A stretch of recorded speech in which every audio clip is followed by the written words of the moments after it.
पुओ मैट्रिक रे fast division पाइथिला बोली बाप पुओ मानसिक करी महानदी पानी उठे गाँवर चंद्रशेखर महादेव को पानी लगी करने को जाउथिले। हेले कोठी थिला के जानी कला रंगर कारटा विकटाल गर्जन करी कालो जम परी माड़ी आसिला। आउ घड़िकरे सबु छारखार करी मुक साखी परी जल जल आखिरे चाही रहिला। जो जाइए पानी भार नहीं जाइए रविवार दिन इनसीडेंट एक्सीडेंट होता राति टाइम राति 10टा पाखापाखि टाइम सी आईसीयू थे वेंटिलेटर वेंटिलेटर चलुला काली से डेथ कले।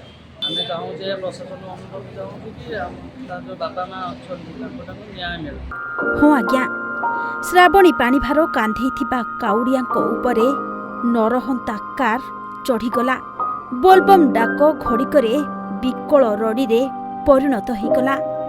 समस्त आखि आगे रक्त जुड़ुबुड़ु हो काउड़िया युवती जड़े छटपट हो मरीगला। आउ कांधरू पानी भार थोई गोटे बोली पुओ को लहुलुहाण अवस्था कांधरे पकई बापा दौड़िला स्थानीय मेडिकल को। आखपाख लोक भी आर्त चित्कार शुणी दौड़ी आसिले।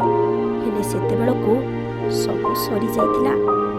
गुरुतर पुओ दुर्घटना दिनरू आज जाए मेडिकल बेड रे जीवन मरण सह संघर्ष करी करी शेष रे आज आखि बुझी। 28 दिन आमर बोलबम जाइलु। बोलबम समय आमर रोड एक्सीडेंट होता से स्पॉट जड़े झील मरी जाते चिन्मय बेहरा और आउ 2 जन कटक बड़ मेडिकल रेफर होते मध्य जड़े बेक जनकर फ्रैक्चर होता से घर को पलि आसिले और आउ जड़े ज्योति प्रकाश राउत सी मेडिकल थे ट्रिटमेंट होते आज 10 दिन होगा।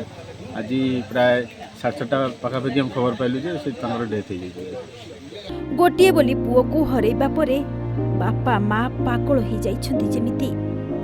एमिति हृदय विदारक घटना घटिछि कटक जिला सालेपुर थाना अंतर्गत जिग्नीपुर पंचायतर बसुपदा ग्राम रे। गत 28 तारिख रे गाँवर 37 जन काउड़िया भक्ति भावरे महानदी पानी नहीं निज ग्रामर चंद्रशेखर महादेव को पानी लगी करने को आसुथिबा समय रे निश्चिंत कोइली तहसील छक निकटरे एक कार द्रुत गति रे आसी काउड़िया को धक्का देथिला। जहा फल घटनास्थल रे जड़े युवती प्राण हराइथिबा बेले 2 जन काउड़िया गुरुतर आहत होइथिले। गुरुतर होइथिबा श्यामसुंदर राउतंगर एकमात्र पुत्र ज्योति प्रकाश राउत निज जीवन सह दीर्घ 8 दिन कटक बड़ मेडिकल रे संघर्ष करी शेष रे मृत्युवरण करछन्ति। तांको मृत्यु खबर पाइबा परे ग्राम रे शोकाकुल परिवेश खेली जाइछि। कटक जिला सालेपुर अमीय रंजन विश्वाल को रिपोर्ट, ओडिशा भास्कर।